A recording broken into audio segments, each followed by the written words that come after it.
It's strange how one conversation can shift the entire course of a marriage. It's strange how one sentence, said in anger, can split reality into a before and an after.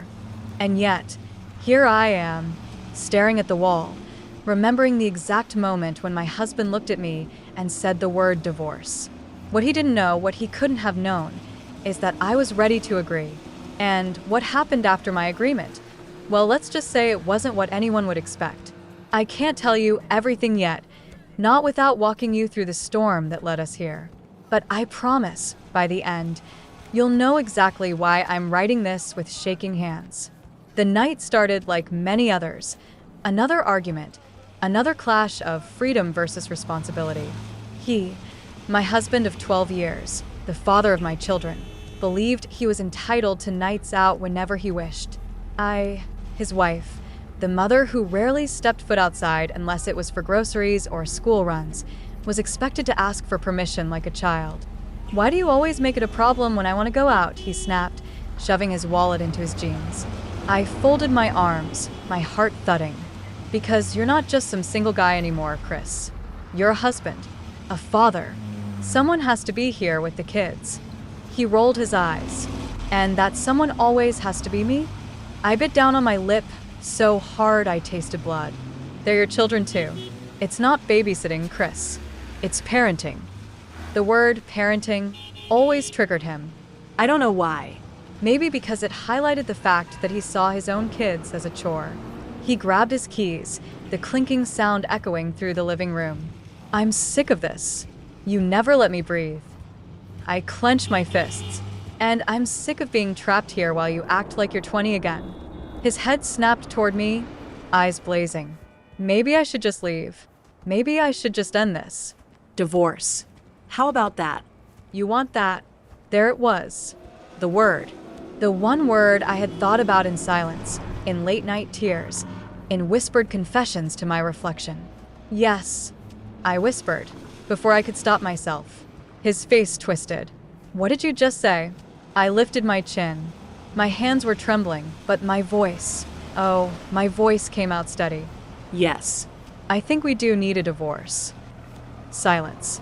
Not the silence of peace, but the silence of something breaking. Chris dropped his keys onto the counter. They clattered, bounced, then stilled. His mouth opened, then closed again. He wasn't used to me agreeing with him. He wasn't used to me standing my ground. "You don't mean that," he said finally. "AITA," he replied, "my throat tight." "I'm not happy. You treat me like I'm just here, like I don't matter."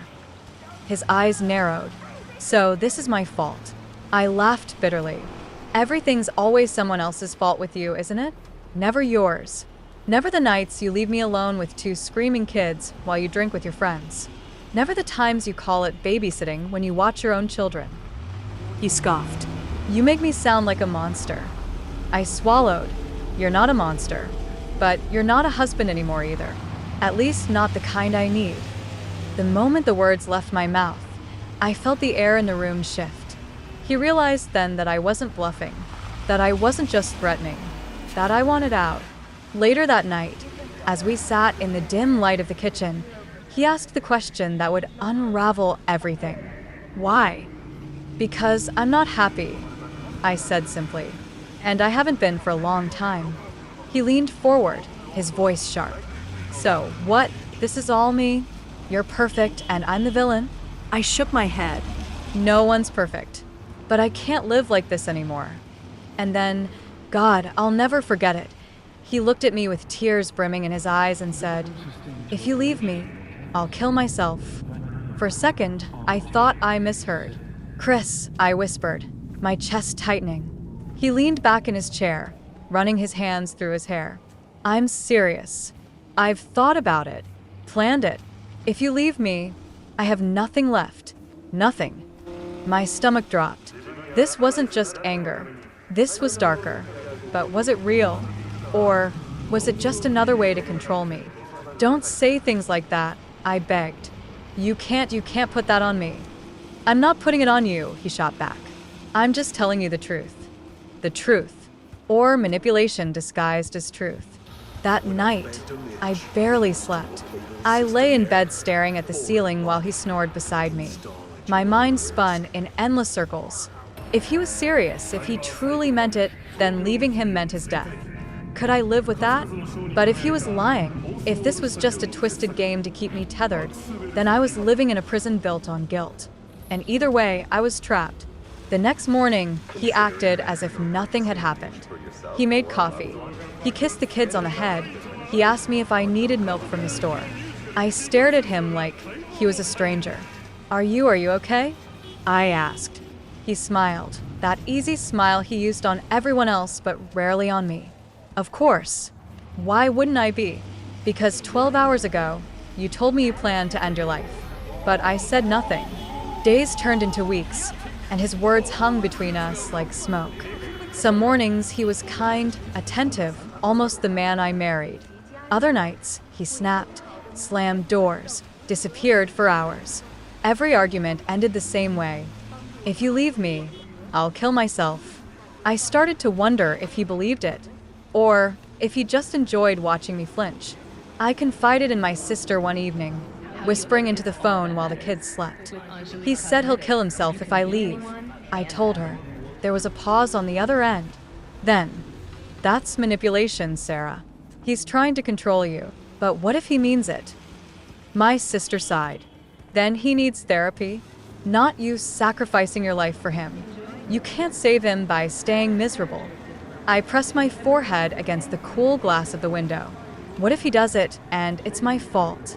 Sarah, she said firmly, it will never be your fault. But her words couldn't silence the gnawing fear. I started watching him closely. Was he eating? Sleeping? Did he look depressed? Or was he just waiting for me to push back so he could throw his threat in my face again? One night, I confronted him directly.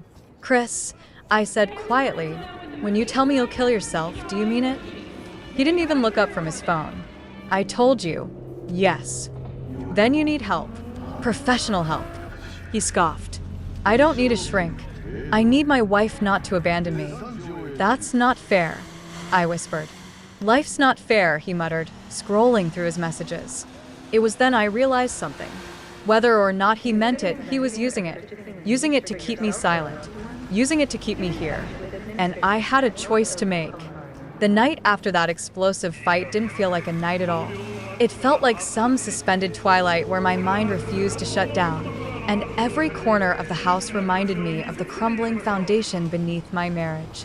I lay in bed staring at the ceiling, listening to the faint ticking of the clock and the slow, steady breaths of my husband beside me. He was sleeping, or pretending to, and I wondered, how could someone fall asleep so easily after throwing the word divorce into the air like a grenade? The morning brought no clarity. The kids bustled around the kitchen, the sound of cereal crunching and cartoons humming in the background, and I pasted on a smile like everything was normal. But beneath that mask, my heart pounded with a relentless question. What did he mean when he said he would end his life if I truly left? Was it manipulation? A twisted tactic to trap me in this marriage? Or was it genuine despair? I kept replaying his voice in my mind, the way his tone had cracked when he said, I've already planned how I'd do it. If you walk out, I'll go through with it. Those words weren't just empty syllables. They hung heavy like chains around my chest. Because what if he really meant it? I sat across from him at breakfast, both of us quiet while the kids chattered between bites. His eyes avoided mine, locked instead on the newspaper he wasn't really reading. I wanted to scream. I wanted to demand clarity. But instead, I whispered, we can't go on like this. He glanced up, lips tightening. What do you mean?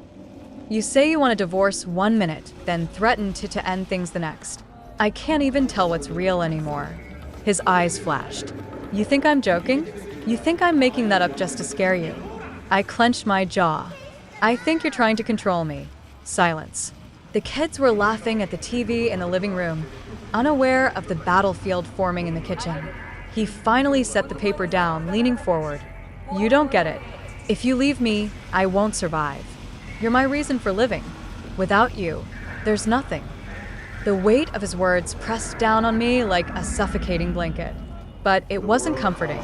It wasn't love. It was desperation. And desperation could be dangerous.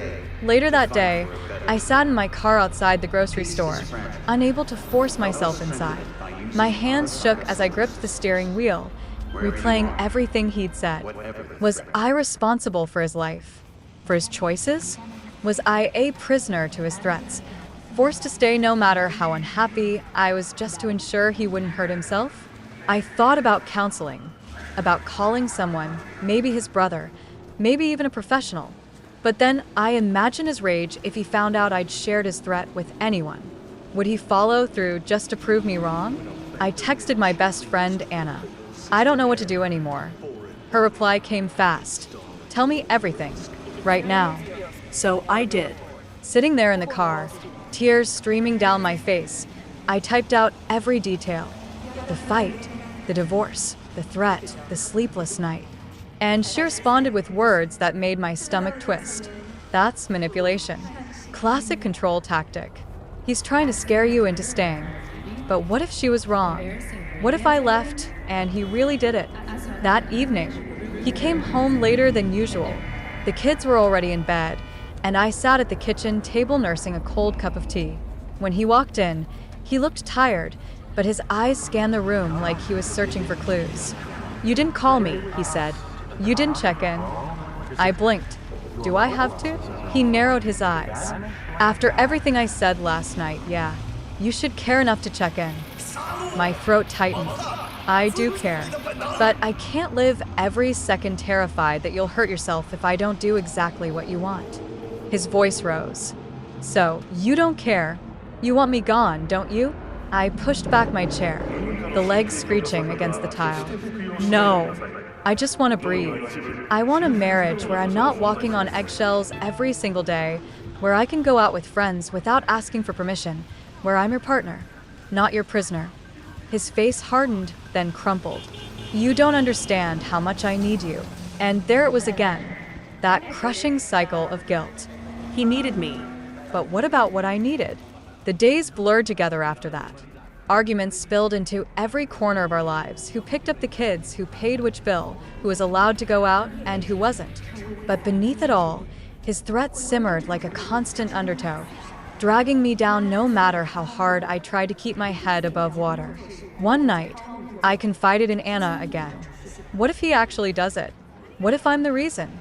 Her reply was sharp, almost angry. You are not responsible for his choices. He's a grown man. If he's threatening you with this, he's using your compassion against you. That's abuse, plain and simple. I stared at her words until the letters blurred. Abuse. The word echoed in my skull. Could that really be what this was? The breaking point came 2 weeks later.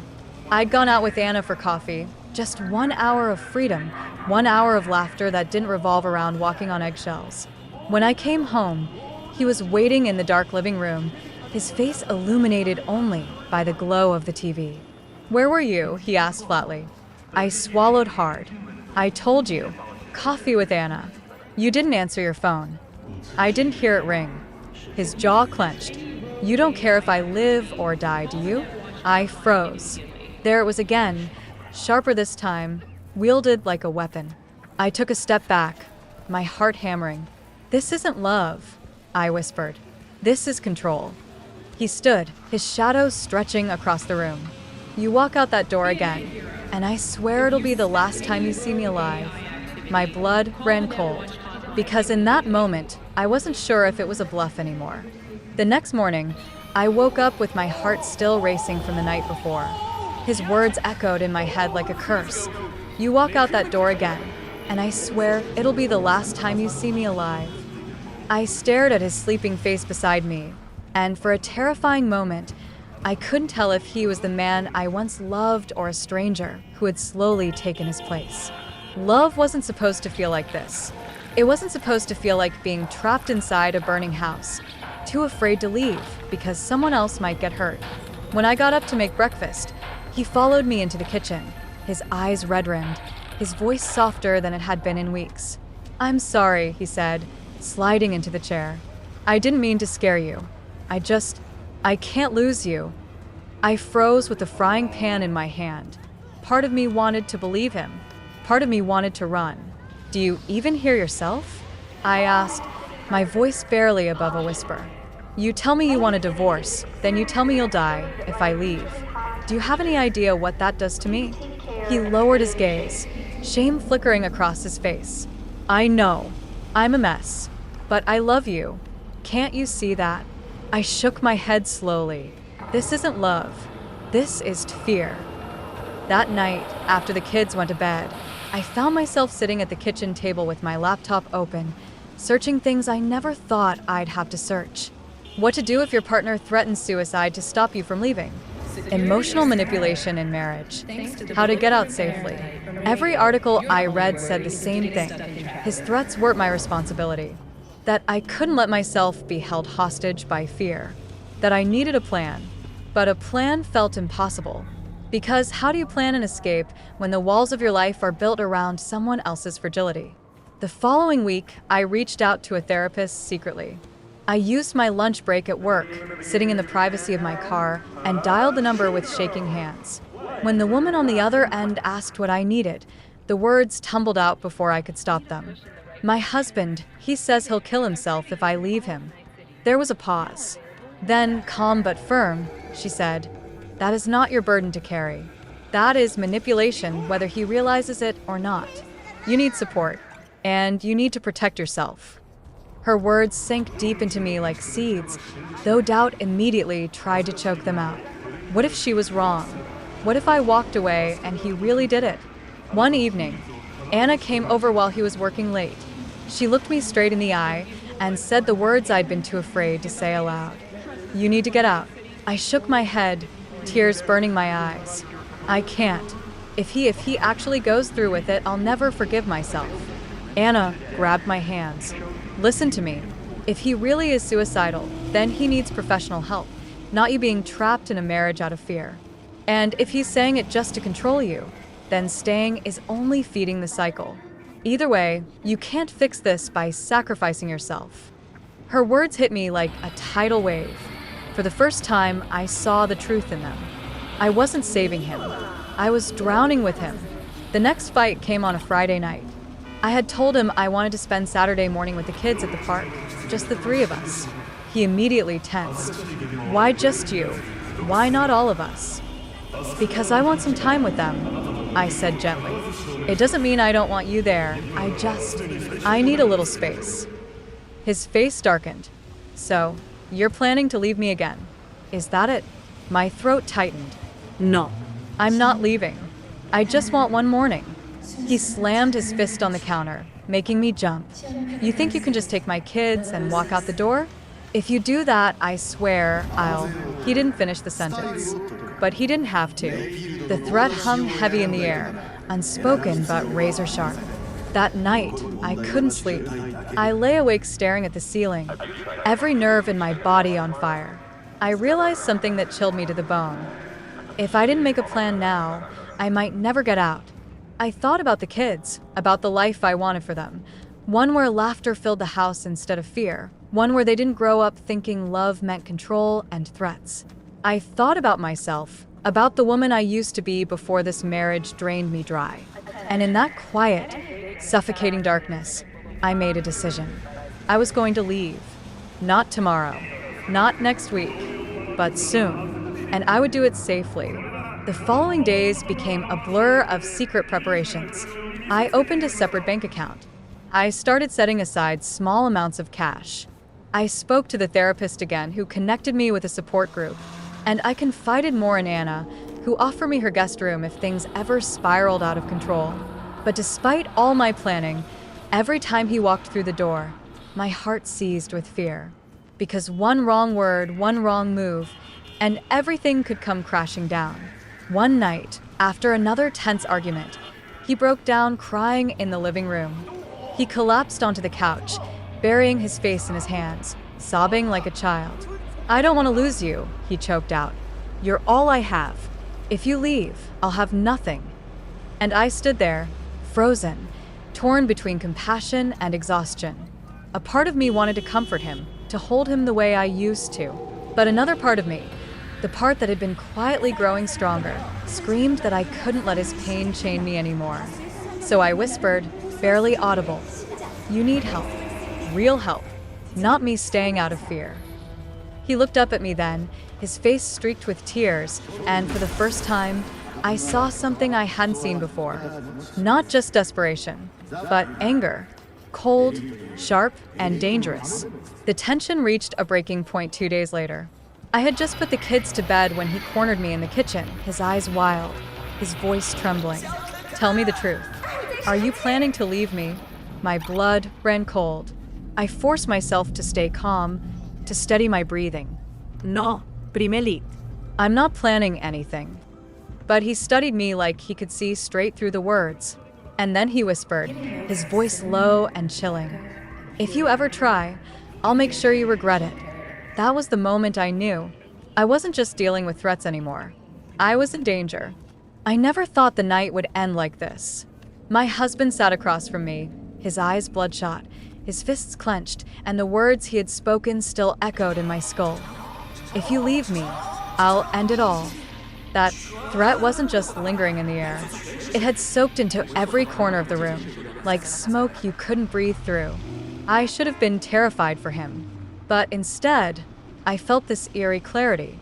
I finally understood what all of this had been about. Control, power, manipulation. And now, the last card he had left to play was his own life. I stared at him and whispered, "You can't put that on me. You can't make your life my responsibility." His voice rose instantly, breaking into a sharp edge. "Oh, so you don't care if I die? You'd just let me go through with it." I swallowed, steadying myself. AITA. "But I can't stay in a marriage that's killing me just because you're threatening to kill yourself." For a second, I saw fear in his eyes. Then rage. "You're heartless," he spat. "Everything I've done for this family, and you repay me by walking out? By tearing our kids' lives apart." I bit down hard on my lip to keep from crying. "I'm tearing their lives apart? You barely act like a father to them. You call looking after your own kids babysitting. You go out whenever you want. You leave me here alone, drowning. And when I finally ask for balance, you call me selfish." He leaned forward, jabbing a finger toward me. "Because you're selfish. You've always been selfish." Something in me snapped. I slammed my hand on the table and yelled, "No, I've always been silent. That's the difference." The room fell still. My voice echoed in my own ears. For the first time, he didn't speak. He just glared, his jaw tight, his nostrils flaring. And then suddenly he crumbled. His face collapsed into his hands, and his shoulders shook. "I don't want to lose you," he muttered through broken sobs. "I can't be alone. I can't." My chest twisted painfully. This was the man I had loved for years, the father of my children, the person I had once thought was my partner. But all I could think about was the emptiness inside me. I reached across the table, not to comfort him, but to make myself perfectly clear. "Listen to me. I'm not leaving because I don't care. I'm leaving because I do. For me, for the kids, for our sanity, for a chance at something better than this cycle of fights and threats." He lifted his head, his tear-streaked face a mix of disbelief and desperation. "So, that's it? You're just gone?" I whispered, "Yes." The silence afterward was deafening. He stood abruptly, knocking over his chair, and stormed into the bedroom. I heard drawers slamming, closets opening, his angry footsteps pacing. I sat frozen, my heart pounding so violently I thought I might pass out. Minutes later, he came back holding a small box. He shook it in front of me. "You think I'm bluffing? You think I won't do it?" My blood ran cold. The box rattled with the sound of pills. "Put it down," I said, my voice firmer than I expected. "No," his voice cracked. "You want to see me gone? Fine. Watch it happen." I shot up from the chair, panic surging through me. "Stop. Stop this. You don't get to threaten me like this. Not in front of our kids. Not in this house." He sneered. "You're the one pushing me here. Don't you dare act like you're innocent." At that moment, something shifted inside me. I realized I couldn't argue. I couldn't persuade him. I couldn't fix this, but I could choose not to be controlled anymore. So I reached for my phone, dialed 911, and said the words I never imagined I would. My husband is threatening to harm himself. I need someone here now. His eyes widened, pure betrayal spreading across his face. You called them? Are you insane? They'll take me away.